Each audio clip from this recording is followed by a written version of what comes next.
سے مرحوم علامہ سید فیروز حیدر آبادی صاحب نے کچھ اشعار کہے تھے جو مجھے اس موقع پر یاد آ گئے کہ فرماتے ہیں جسم پہ کھولے ہیں زخموں کے دریچے اتنے، جسم پہ کھولے ہیں زخموں کے دریچے اتنے، جا حیرا ہے نکلے تو کہاں سے نکلے، اور جسم پہ ہم نے سجائی ہے تبسم کی ضیا، یہ تو تیر ستم سے کما سے نکلے۔ اور یہ شان کی ادائی کی کہ کعبہ پہنچے 2.5 ملین لوگ اور کربلا پہنچے 18 ملین لوگ، یہ بتانے کے لیے کہ جو عظمت اور عزت و بلندی رب کریم نے مزار حسین کو بخشی ہے، اتنی عزت کو اپنے گھر کو بھی نہیں بخشی، اس لیے کیونکہ جس کا طواف مسلمان کرے اسے کعبہ کہتے ہیں اور جس کا طواف کعبہ کرے اسے حسین کہتے ہیں۔ حیدر سے عداوت کی تو کعبہ نہیں لیتے، پتھر کے مکی ہاتھ میں شیشہ نہیں لیتے، ہم لوگ ہیں مرہون کرم کرب و بلا کے، ہم لوگ سعودی سے وظیفہ نہیں لیتے۔ کعبہ جانے سے جسموں کی تبدیل ہوتی ہے، کربلا جانے سے نسلوں کی تبدیل ہوتی ہے۔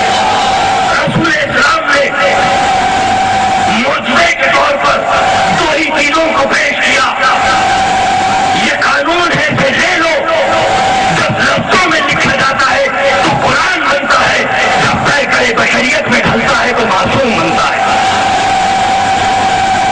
اہل بیت سر خدا کے امین اور دین کی پناہگاہ ہے، علم الہی کے خزانے اور حکمتوں کے مرجع ہے، کتب آسمانی کی کھاٹیاں اور دین کے پہاڑ ہے، انہی کے سارے اللہ نے اپنی دین کی پل کو سیدھا کیا اور اس کے پہلوؤں سے ذوق کی کب کبھی کو دور کر دیا۔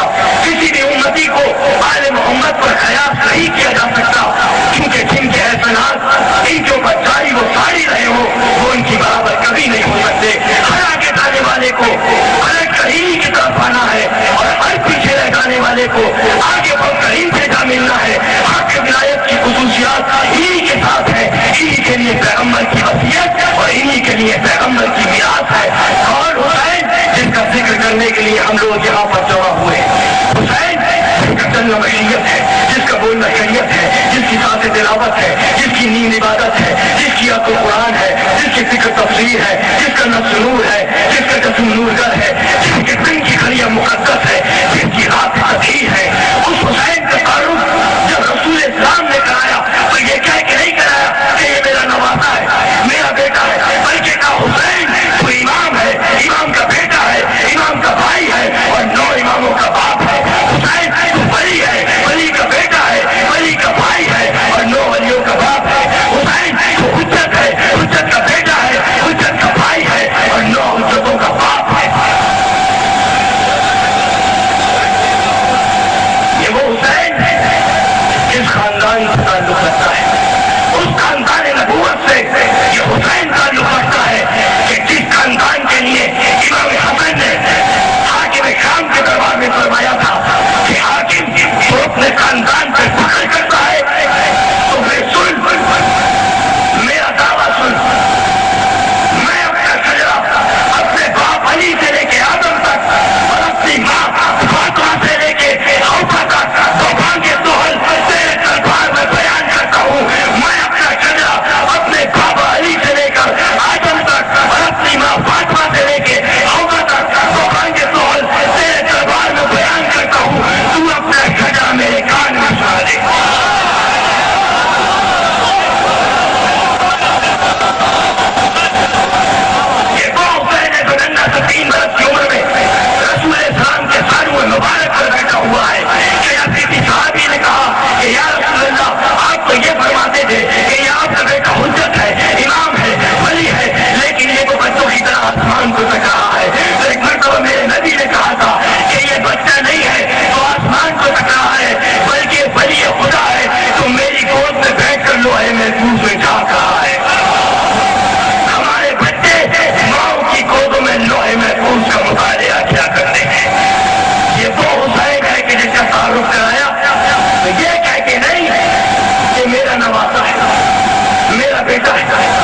ہوں جو مولا کائنات نے خود اپنے حق میں نہج البلاغہ میں دی ہے.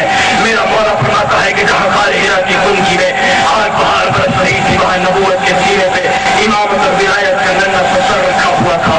دفتن یہ بچہ چونک کر اٹھا, یا رسول اللہ پہلی وہی مبارک ہو, یہ کس کے رونے کی آواز ہے. رسول اسلام نے کسی حیرت کا اظہار نہیں کیا. یا علی ابھی تو تمہاری عمر 10 برس ہے, تم نہ اسکول گئے ہو, نہ یونیورسٹی گئے ہو, نہ مکتب گئے ہو, نہ مدرسے گئے ہو, تم یہ بھی جانتے ہو کہ میں اللہ کا رسول ہوں, تم یہ بھی جانتے ہو کہ یہ جبرائیل امین ہے, تم یہ بھی جانتے ہو کہ یہ کلام الہی ہے, یہ نہج البلاغہ کا رسول ہے, کسی اور کتاب کا نہیں.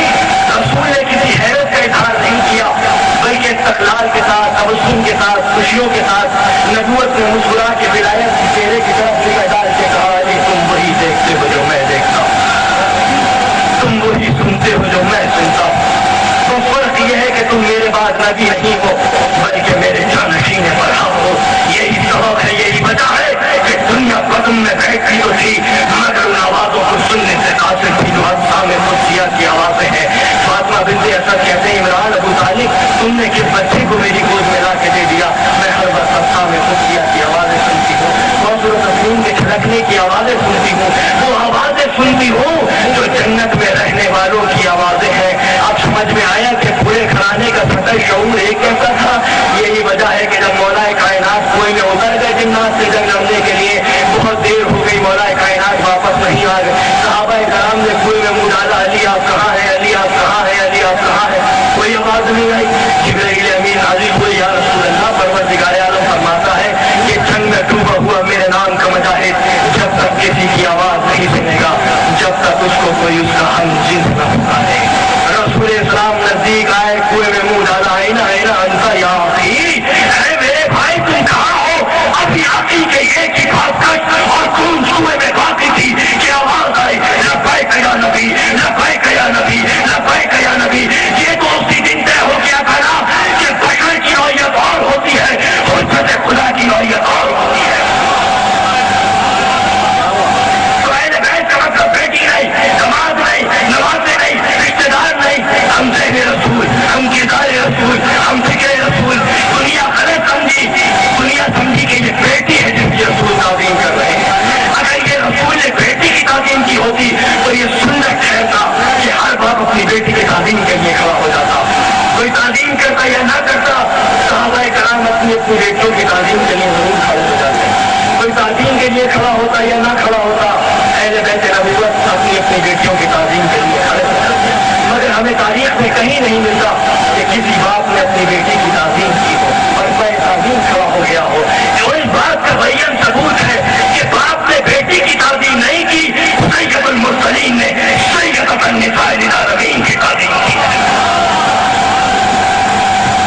دنیا غلط سمجھی, دنیا سمجھی کہ نانا کی پشت پہ نوازا ہے, اور میں کرام تکلیف سمجھیں. دنیا غلط سمجھی, دنیا سمجھی کہ نانا کی پشت پہ نوازا ہے.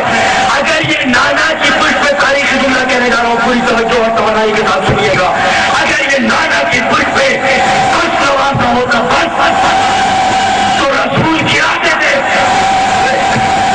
اور یہ تاریخ عبادت میں سنہرے لفظوں سے لکھا جاتا کہ رسول کو نوازا بہت عزیز تھا مگر سجدہ زیادہ عزیز. رسول کی عبادتوں میں مزید 4 ٹانگ لگ جاتے, اور وہ رسول اعظم جو سجدوں کا مفہوم سکھانے آیا ہو اس کو یہ زیب نہیں دیتا کہ نوازے کی خاطر سجدے کو دور دے. مگر یہ نانا کی پشت پہ نوازا نہیں تھا, یہ نبوت کی بلندیوں پر شہادت تھی. یہ برات عصمت پہ امامت کبریٰ کا فضل رکھا ہوا تھا. جیسے ہی نبوت کی پیشانی سجدہ ریز ہوئی, ایک بچہ صحابیت کی سب و وکیل کا ہوا, نبوت کی پشت پہ سوار ہو گیا. جبرائیل امین نازل ہوئے, اے میرے منصب تارے رسالت, اللہ کا یہ قدم فیصلہ ہے کہ جب تک یہ بچہ اپنی رضا اور رغبت سے نہ اتر جائے سجدے کو طول دیتے رہو. نبوت کی پیشانی سجدہ ریز رہی اور نبی نے 70 مرتبہ کہا, سبحان ربی الاعلیٰ و بحمدہ, سبحان ربی الاعلیٰ و بحمدہ, سبحان ربی الاعلیٰ و بحمدہ. اب حسین نام نہیں ہے نواسے کا, سجدوں کی آبرو کو حسین کہتے ہیں. جو خود روح سجدہ ہے, جو خود روح عبادت ہے. اگر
کیوں نہ کائنات کی سرحدوں کو ناپ سکوں.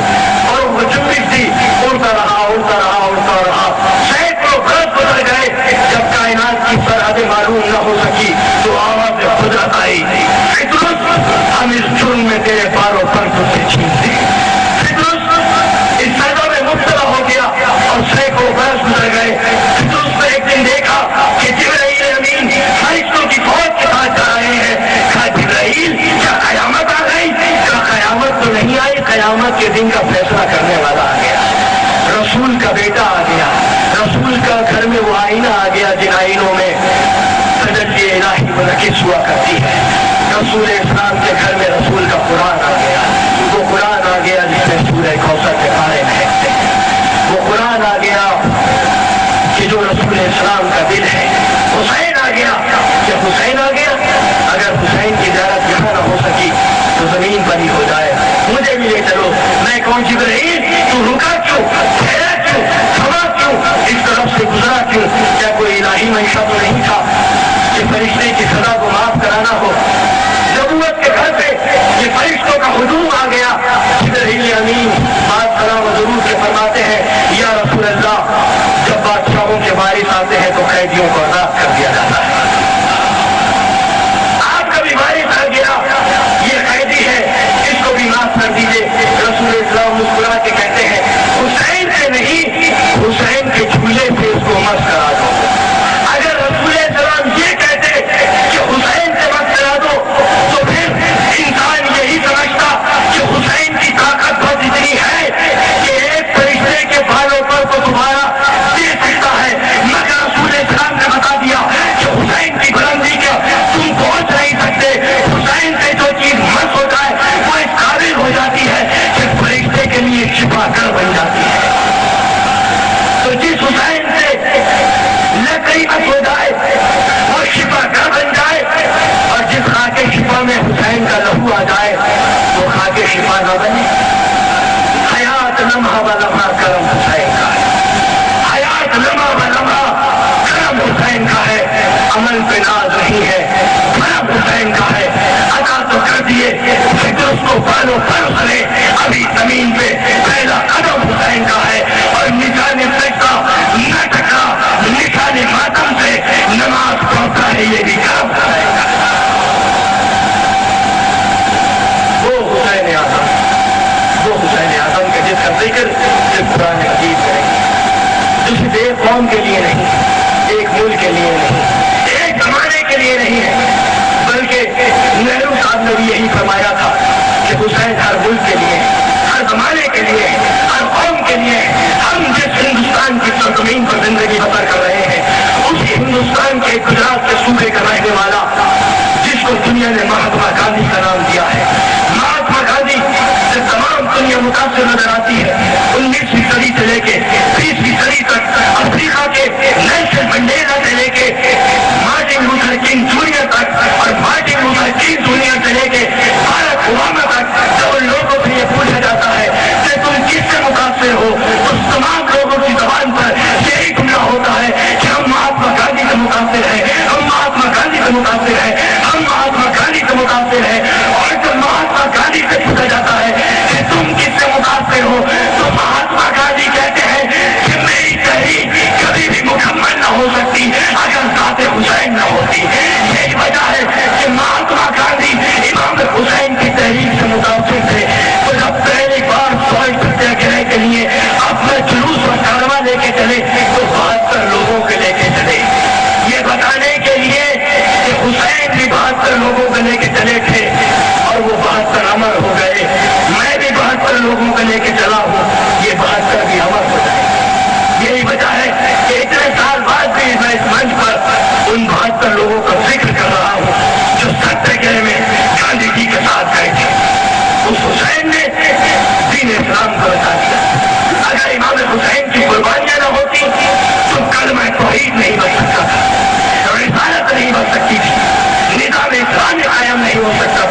کی منشا شریعت کا روپ اختیار کرتی چلی جائے. جب یزید پر سر اختیار آیا تو اس وقت یزید کو بھی دنیا صرف مسلمانوں کا خلیفہ نہیں سمجھ رہی تھی، اسلام کا خلیفہ سمجھ رہی تھی. یہ ڈر تھا کہ اس کی تمنائیں اور آرزوئیں شریعت کا روپ اختیار کر لیں. اب وہ چاہتا تھا کہ امام حسین سے ہی بیعت کر لے تاکہ اس بات کی تصدیق ہو جائے کہ میں رسول اسلام کا جانشین پر ہوں، پھر جس طرح سے چاہوں گا شریعت محمدی کو ڈھال دوں گا. وہ یزید جسے شراب کی بھولیں پیدا کیا تھا، رقص و سرور نے جسے جنم دیا تھا، کام و مینا حرام ہو جائے اس کی سمجھ میں نہیں آتا تھا، سونا اور چاندی مردوں پر حرام ہو جائے اس کی سمجھ میں نہیں آتا تھا، بندروں کا ناز اور کتوں کا کھیل حرام ہو جائے اس کی سمجھ میں نہیں آتا تھا. جب کوئی اس سے ملنے جاتا تھا تو 7 دروازوں سے گزرتا تھا، ایک بڑا سفر میں پہنچتا تھا جہاں دیکھتا تھا کہ رقص و سرور کی محفلیں کمی ہوئی ہے، شراب و کباب کی محفلیں کمی ہوئی ہے، خلیفہ وقت براجمان ہے، زرین قبائے پہنا ہوا ہے، سر پہ یاقوت سے جڑا ہوا تاج ہے، برابر میں ایک بندر بیٹھا ہوا ہے جسے زرین قبائے پہنائی ہوئی ہے، ابو قید جس کا نام ہے، امیر المومنین کہہ کے جسے خطاب کرتا ہے. آنے والا تو یہی سمجھتا تھا نا کہ یہ ہے خلیفۃ الرسول اور یہ ہے نظام اسلامی. اسے کیا معلوم کہ نظام اسلامی کیا ہے، اسے کیا معلوم کہ خلیفۃ الرسول کسے کہتے ہیں. اب ان کی سازش یہ تھی کہ حلال محمدی کو تو حرام کر دیا ہے، حرام محمدی کو حلال کر دیا ہے. اب یہ چاہتے تھے کہ محمد رسول اللہ کا نام دین اسلام سے نکال دیا جائے اور ان کے باپ دادا رسول اللہ بن جائے. اور میں پوری ذمہ داری کے ساتھ کہہ رہا ہوں، مکہ کہتا کہ یہ رسول اللہ ہے، مدینہ کہتا کہ یہ رسول اللہ ہے، بصرہ کہتا کہ یہ رسول اللہ ہے، یمن کہتا کہ یہ رسول اللہ ہے، شام والے کو پہلے سے کہہ ہی رہے تھے کہ یہ رسول اللہ ہے. حاکم شام کو سمجھانے کے لیے تاریخ تبری اور تاریخ نصوری کے یہ جملے ہیں کہ جب مصر کا ایک ڈیلیگیشن 12 لوگوں پر مشتمل دمشق آیا حاکم شام کو سمجھانے کے لیے، اور جب حاکم کو یہ پتا چلا کہ ڈیلیگیشن اس کو سمجھانے کے لیے آ رہا ہے تو بحیرہ شمشیریں جلادوں کے ہاتھوں میں دے دی. جب یہ ڈیلیگیشن دربار کے اندر داخل ہوا اور دیکھا کہ جلادوں کے ہاتھوں میں بحیرہ شمشیریں ہیں تو خوف زدہ ہو کر حاکم کو یا رسول اللہ کہہ کے سلام کیا. پہلا شخص آیا السلام علیکم یا رسول اللہ، دوسرا شخص آیا السلام علیکم یا رسول اللہ. 12 لوگوں نے حاکم کو رسول اللہ کہہ کے سلام کیا اور حاکم مسکرا کے سلاموں کے جواب دیتا جا رہا تھا. اب یہ چاہتے تھے کہ رسول اللہ کا نام نکال دیا جائے، کسی بزرگ کا نام رسول اللہ کی جگہ شامل کر دیا جائے، رسالت کا تصور رہے، اذانوں کا تصور رہے، مسجدوں کا تصور رہے، مگر محمد کا نام دین سے نکال دیا جائے، کسی اور کا نام رسول اللہ کی جگہ شامل کر دیا جائے. ہمیں پتہ کیسے چلا کہ یہ سازش دبے پاؤں قدم رکھ رہی تھی کہ رسول اللہ کا نام نکال دیا